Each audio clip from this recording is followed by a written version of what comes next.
আসসালামু আলাইকুম। কেমন আছো?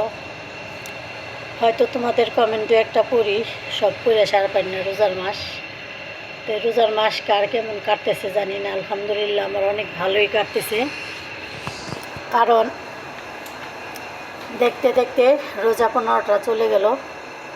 আজকে 16 রোজার সেহেরি খাবো, তো সেহেরি এখন বানাবো। তাই ভাবলাম অনেক দিন ধরে ভালো করে ভিডিও দিতে পারি না, আর করতেও পারি না, কারণ রোজার মাস আসছে তো হাতে কাজের চাপ বেশি। তাই রোজার মাস কার কেমন কাটছে? আলহামদুলিল্লাহ আমার অনেক ভালো কাটছে তোমাদের দোয়ায়। এই রোজার মাসে আমরা একটা আতঙ্কের মধ্যে আছি, কারণ আতঙ্কের মধ্যে আছে কি, সৌদিতে হোক আর যে কোনো বাহিরের রাষ্ট্র হোক, সবাই আতঙ্কের মধ্যে আছে।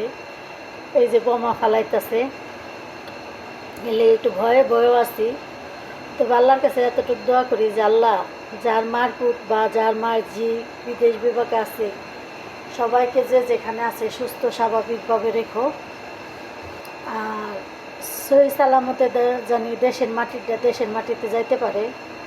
কারণ এটা একটা রোজার মাসে একটা বোমা ফালান না, হয়তো আমাদের জন্য কোনো একটা নজরা যে কোনো ছেলে আমাদের নেওয়ার সময় হলে আল্লাহ তাআলা নিবে। তো এটা কি করতেছে হয়তো বুঝতে পারতেছে না, কেন যে এই বোমাগুলি পড়তেছে, কেন হইতেছে। তো আমাদের জন্য তোমরা সবাই বেশি বেশি করে দোয়া করবে। মাহে রমজানের উপলক্ষে কার দোয়া কোন সময় কাজে লাগবে বলে সারা যাবে না। তবে দেখো, আমরা মানুষের সাথে বেইমানি করি, বা ছেলে হোক মেয়ে হোক, মা বাবার সাথে সবার সাথে বেইমানি করি, কিন্তু আমাদের মহান আল্লাহ যে আমাদের একটা মহান আল্লাহ কিন্তু কারোর সাথে কোনো দিনও বেইমানি করে না।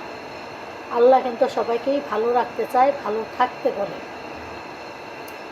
এই যে আমরা ভাই বলো, বোন বলো, আত্মস্বজন বলো, যে যেখানেই বলো, সবাই আমাদের সাথে বেইমানি করতে চায়, সবাই সবার সাথে সুযোগ পাইলে কেউ ছাড়ে না। কিন্তু আল্লাহ কিন্তু অনেক সুযোগ পায়, কিন্তু আল্লাহ কিন্তু কোনো দিন আমাদের সাথে কোনোটা নিয়ে আমাদের অবহেলা করে না।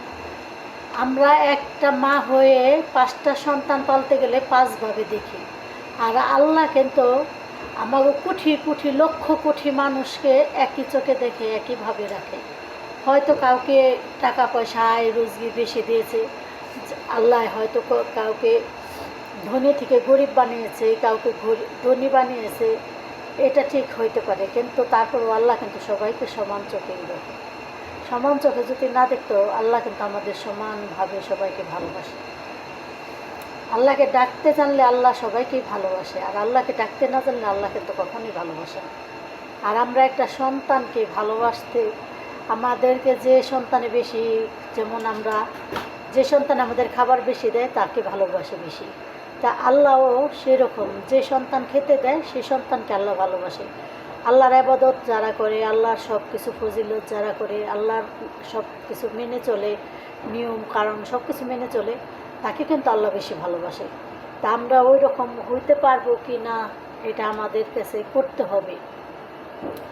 তাই এই মাহে রমজানের উপলক্ষে যেন যেখান থেকে বোমা টোমা পড়তেছে, এগুলো যেন সব পানির মতো হয়ে যায়, সব কিছু জানি হয়। আমরা অনেক আশা করে রয়েছি, ঈদ শেষ হলে বাড়িতে যাব, কত আশা করে রয়েছি, ছেলে মেয়েদের কাছে যাবো। হয়তো এই বোমার আঘাতে কার মৃত্যুবরণ হবে প্রবাসের মাটিতে বলতে পারি না। তা আল্লাহর কাছে সবাই তোমরা নামাজ পড়ে দোয়া করবে আমাদের জন্য, যারা আমরা প্রবাসের মাটিতে আছি, সবাই দোয়া করবে। আর এই ভিডিওটা যার চোখে পড়বে, আমাদের জন্য লাইক কমেন্ট শেয়ার করবে। অন্তত অন্য ভিডিওর জন্য করো বা না করে, এই ভিডিওটা লাইক কমেন্ট শেয়ার করবে, সাবস্ক্রাইব করবে। কারণ দেখো, আমরা অনেক আতঙ্কের মধ্যে আছি, আমরা দূর দেশে আছি, অনেক আতঙ্কের মধ্যে আছি। কোন সময় কোথায় বোমা পড়ে তা বলার মতো না। আজকের মতো এখানে, আল্লাহ হাফিজ, বাই বাই।